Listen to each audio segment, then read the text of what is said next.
সরকার সরকারের লক্ষ্য স্পষ্ট, যেন তেন প্রকারেণেরও চাকরি না দেওয়া। আজকে এই বিষয়টা নিয়ে এই মুহূর্তে এলাম। আরজিকর কাণ্ডের মধ্যেও খুব গুরুত্বপূর্ণ একটা ঘটনা ঘটেছে কলকাতা হাইকোর্টে।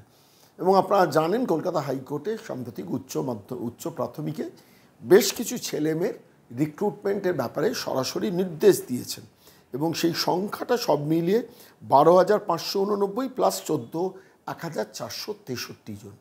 এই সবাইকে চাকরি দিতে হবে within a certain span of time. আমরা এটা নিয়ে গিয়েছিলাম আইনজীবী সুদীপ্ত দাশগুপ্তর কাছে, যিনি এই মামলার অন্যতম এর আইনজীবী। আমি সরাসরি তাকে কিছু প্রশ্ন করেছিলাম, সেই প্রশ্ন তার সঙ্গে সরাসরি টেলিফোনিক কনভারসেশনটা আমি আজকে নতুন বাংলায় আপনাদের কাছে শোনাবো। কিন্তু তার আগে খুব স্পেসিফিক কয়েকটা ফ্যাক্ট অ্যান্ড ফিগার আপনাদের কাছে তুলে দেবো। যে দেখুন, 2016 সালে নোটিফিকেশান হয়েছিল, তারপর 2016 গেছে, 17 গেছে, 18 গেছে, 2019-এ তারপর শেষ পর্যন্ত মেধা তালিকা বেরোয়। 2016 সালে পরীক্ষা হয়, নোটিফিকেশান না। 2016 সালে পরীক্ষা, কেন পরীক্ষা হয় সেই সময়টা 2016 খেয়াল করে দেখুন, বিধানসভা নির্বাচন, সেইটাকে কেন্দ্র করে পশ্চিমবঙ্গ সরকার ওই চাকরির লোভ দেখিয়েছিল ছেলেমেয়েদের, যেটা তোমাদের জন্য আমরা ভাবছি কত। কিন্তু 2016 সালের এটা 2019 সালে মেধা তালিকা প্রকাশ, অর্থাৎ 2016, 17, 18, 19 4 বছর বাদে মেধা তালিকা প্রকাশ। ইন্টেনশনটা বুঝতে পারছেন তো সরকারে? অর্থাৎ চাকরির লোভ দেখিয়ে রাখা, সামনে গাজর ঝুলিয়ে রাখা, আমাদের নির্বাচিত করো, দেখো আমরা ক্ষমতা এলে আমরা তোমাদের চাকরি দেবো। তো 16 সালে লোভ দেখানো, চাকরির পরীক্ষা নেওয়া, মেধা তালিকা প্রকাশ করতে মানে কারা পাশ করেছে সেটা বার করতে 4 বছর লেগে গেল। একটা সরকার, নির্বাচিত সরকার কিভাবে শিক্ষা দপ্তরটাকে চালিয়েছে একটু ভাবুন। 2016 থেকে 19 4 বছর বাদে মেধা তালিকা প্রকাশ। মেধা তালিকা প্রকাশের পর 2020 সালে সেই প্যানেলটা আদালতে মামলা হয়, কেন তার মধ্যে অনেক জালিয়াতি করা হয়েছিল। তা এসসি এসটির কোটার ছেলেমেয়েদের ঢুকিয়ে দেওয়া হয়েছিল জেনারেল কোটার মধ্যে। তারপর বিভিন্ন ধরনের অসামঞ্জস্য লক্ষ্য করে বেশ কিছু পরীক্ষার্থী যারা চাকরির পরীক্ষা দিয়েছিল অথচ ওই মেধা তালিকায় নাম পড়ে ওঠেনি, তারা শেষ পর্যন্ত একটা মামলা করেছিল এবং সেই মামলার ভিত্তিতে 2019-এ হয়। তারপরেই মামলা হয় 2020-তে হাইকোর্ট সেটা সরাসরি এটা বাতিল করে দেয়, মেধা তালিকাটা বাতিল করে সরকারকে বলে যে আপনি নতুন করে আপনারা মানে স্কুল সার্ভিস কমিশনকে বলে আপনারা নতুন করে এই তালিকাটা তৈরি করুন, কেন এই তালিকার মধ্যে খুব ভুলভ্রান্তি রয়েছে এবং বহু যোগ্য প্রার্থীদের শেষ পর্যন্ত চাকরিটা পাচ্ছেন না। ফলত জাস্টিস অভিজিৎ গাঙ্গুলি সম্মত ছিলেন, তিনি রায় দিয়েছিলেন। এবং তার পরবর্তীকালের এটা আমি খেয়াল করছিলাম যে 2022 সালে, তারপর 2020 পর 2022 সালে 23শে সেপ্টেম্বর আদালত ইন্টারভিউ নেওয়া এবং 2023 সালের 16ই আগস্ট মেধা তালিকা প্রকাশের নির্দেশ দেয়। এই মেধাটা 2023 সালের 16ই আগস্ট, অর্থাৎ গত বছর। এই মেধা তালিকা প্রকাশের পর সেখানেও জালিয়াতি করে রাখে সরকার, সেখানে অর্থাৎ স্কুল সার্ভিস কমিশন। সেখানে বহু ছেলেমেয়ে, যোগ্য ছেলেমেয়ে তাদের চাকরির পরীক্ষায় ঢোকানো হয়নি, যারা মনে করেছেন যে তারা উত্তীর্ণ হয়েছেন, কিন্তু তাদের চাকরিটা দেওয়া হয়নি। তারপর শেষ পর্যন্ত তার ভিত্তিতে মামলা করেন এই 1463 জন এবং সেই প্রেক্ষিতে গত পরশু দিন রায়টা বেরোলো কলকাতা হাইকোর্টে। জাস্টিস তপব্রত চক্রবর্তীর বেঞ্চ সরাসরি বললেন যে মেধা তালিকায় 12,589 জনের চাকরি হয়েছে, তার সঙ্গে এই 1400 মানে চাকরি হয়েছে মেধা তালিকায় নাম বেরিয়েছে, এই 1463 জনকেও চাকরি দিতে হবে। অর্থাৎ প্রায় 15,000-এর কাছাকাছি ছেলেমেয়ের চাকরির ব্যাপারটা ফাইনাল করলো কোর্ট যে এদেরও দিতে হবে। এই 1463 জনই কিন্তু গত বছর মেধা তালিকা প্রকাশের পর আবার দুর্নীতি হয়েছে বলে মামলা করেছেন এবং তাদের এটাকেই মান্যতা দিল আদালত। আমি এখানে খুব স্পেসিফিক্যালি একটা আইনজীবী সুদীপ্ত দাশগুপ্তর কথা শোনানোর আগে খুব স্পেসিফিক্যালি একটা কথা বলবো।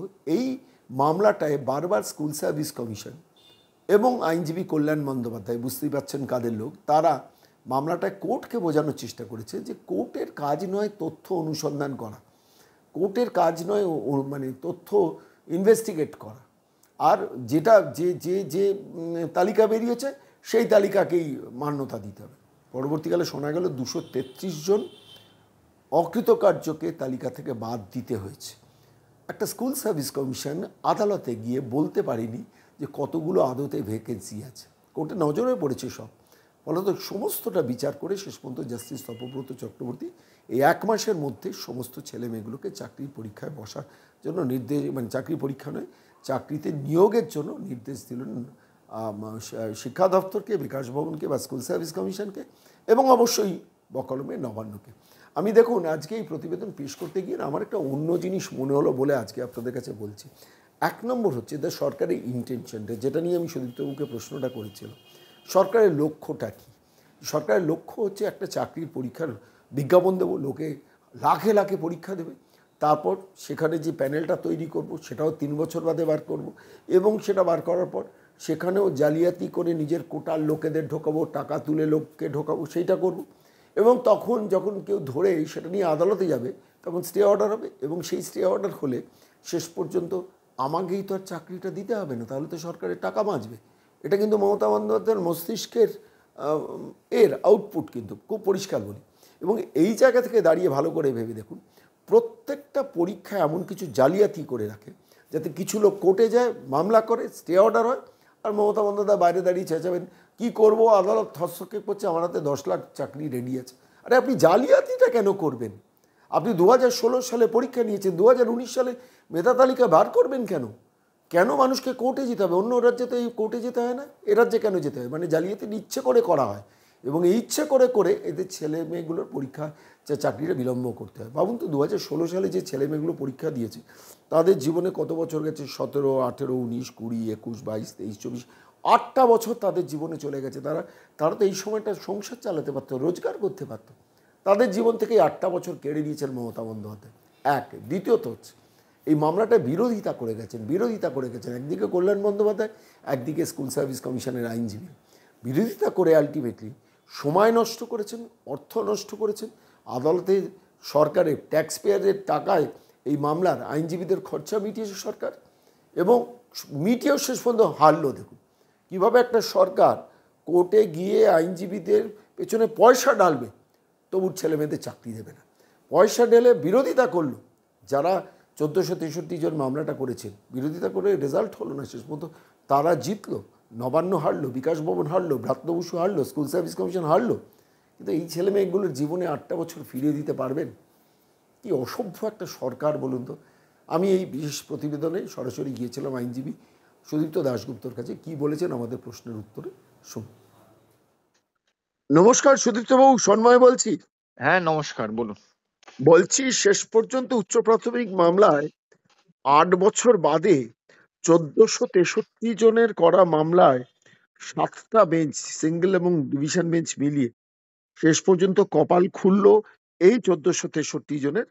সব মিলিয়ে যাই হোক, সব মিলিয়ে আগের 12,589 প্লাস এই 1463 জন, এদের চাকরির জন্য নির্দেশ দিয়েছে কোর্ট। প্রশ্নটা হলো আমার খুব স্পেসিফিক আপনার কাছে, এই 1463 জন 8 বছর লড়াই করলেন বলে তবে তাদের ভাগ্যটা খুললো। তাহলে কত হতভাগ্য আছে যারা মামলা করতে পারে না বলে তাদের জীবনে যোগ্যতার সঙ্গে পরীক্ষা দিয়েও তারপর চাকরিটা হয় না। কি বলবেন?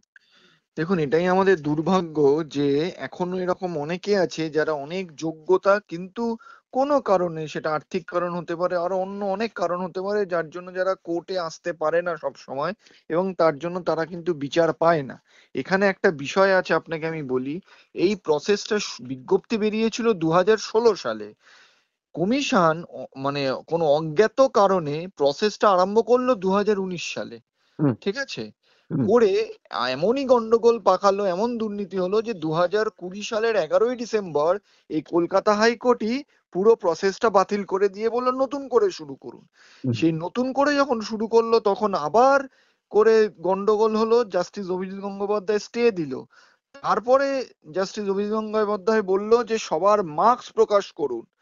তারপরে বললো কমিশনের কাছে যান, সেখানেও প্রবলেম মিটলো না। তারপর ডিভিশন বেঞ্চ হলো, ডিভিশন বেঞ্চ নিয়োগ প্রক্রিয়া স্টে দিল। হঠাৎ করে এই কমিশন বলল 1400 যোগ্য প্রার্থীকে বাদ দিয়ে দিল, 1463 বা 1452।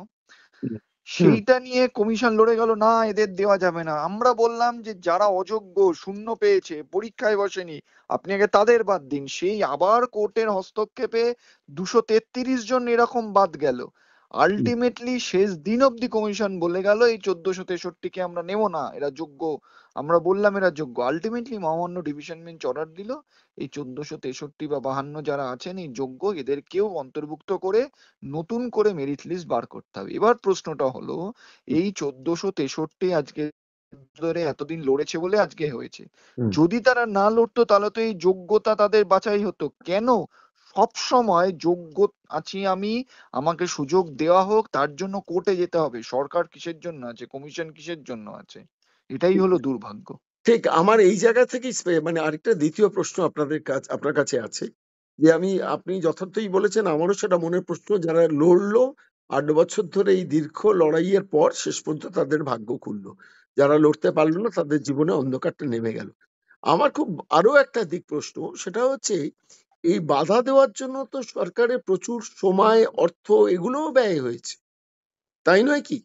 মানে আমি বলছি, একটা লিগ্যাল প্রসেসের মধ্যে সরকার যখন ইন্টারফেয়ার করছে, সরকার যখন পার্টিসিপেট করছে এবং সরকার যখন বিরোধিতা করছে, স্কুল সার্ভিস কমিশন এবং যাদের নাম উঠেছিল তাদের পক্ষ থেকে এমন একজন আইনজীবী দাঁড়িয়েছিলেন যিনি সরকার পক্ষেরই লোক, ফলত আলটিমেটলি এই যে দীর্ঘ ব্যয় এবং দীর্ঘ অর্থ ব্যয় এবং দীর্ঘ সময় ব্যয়, এটা নিয়ে কি বলবেন?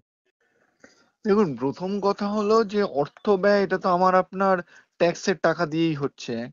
দ্বিতীয় কথা, সময় ব্যয় কিন্তু আমার এই পুরো জিনিসটা দেখে সত্যি মনে হয়েছে, এবং আর শুধু আপার প্রাইমারি বলে না, বিভিন্ন যে রিক্রুটমেন্ট, সরকারের আদৌ কোনো সদ ইচ্ছা আছে কিনা যে সত্যি কোনো রিক্রুটমেন্ট করব আমরা। আমার তো মনে হয় মাঝে মাঝে ওনাদের ইন্টেনশনটা হলো যে একটা বিজ্ঞপ্তি দেব, ভুলভ্রান্তি করব, কোর্টে স্টে হবে, বলবো কোর্টের জন্য মানে নিয়োগ প্রক্রিয়া হচ্ছে না। কিন্তু এইটা সবার জানা উচিত যে একটা নিয়োগ প্রক্রিয়ার যারা মামলা করে তারাও কিন্তু নিয়োগ প্রক্রিয়া যাতে হয়, তারা যাতে চাকরি পায় তাই জন্য মামলা করে। আর মামলা করে কিন্তু শেষ যখন কোনো আর রেসোর্ট তার থাকে না, বাধ্য হয়ে সে মামলা করে, সেও কিন্তু চাকরিটা চায়। কিন্তু আজ সরকার কিন্তু আমার মনে হয় তাদের সদিচ্ছার অভাবেই আজকে একটা না, এরকম অনেক নিয়োগ প্রক্রিয়া দিনের পর দিন ঝুলে আছে। অনেক ধন্যবাদ সুজিত, অনেক ধন্যবাদ। ধন্যবাদ।